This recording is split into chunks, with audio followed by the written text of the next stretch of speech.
Cagayan de Oro City Water District may barog nga luwas ug pwedeng mainom ang tubig nga ilang ginasupply ngadto sa ilang mga konsumante sa syudad.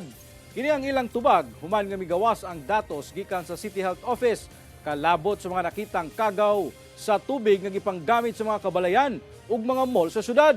Ani ang report ni Cyril Chavez. Limpyo ug pasado sa standard.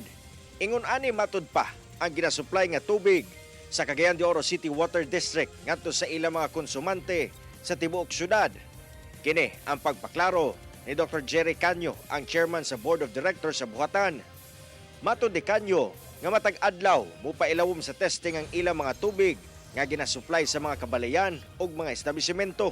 Kini ang iyang tubag human gipagawa sa City Health Office ang datos niini kung asa 16 sa 19 ka mga water samples nga ilang gipailawom sa test ang nagpositibo sa kagaw. Ang atong Cagayan de Oro City Water District adunay accreditation sa Philippine National Standards for Drinking Water o kini nga accreditation ga i-check, ga i-renew kani kada tuig. Pagpaklaro sa COWD nga ang ilang responsibilidad sa ilang ginasupply nga tubig ngadto sa mga konsumante gikan sa pipelines hangtod sa metrohan niini.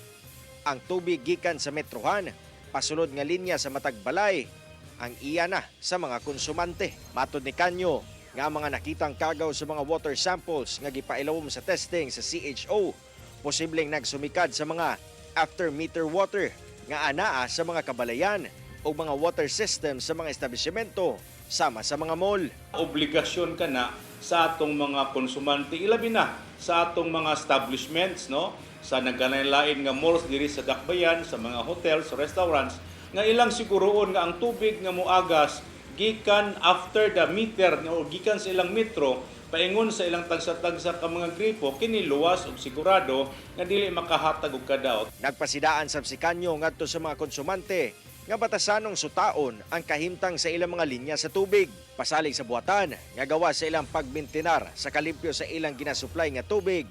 Mas pakusgan sab nila ang pagpakaylap sa saktong edukasyon para mamintinar ang kalimpyo sa mga after-meter water lines. Naay mga prescribed nga tubo nga liko, naasa din nga kita nga mga tubo nga dali lang kaayong mabuak, mga substandard, no?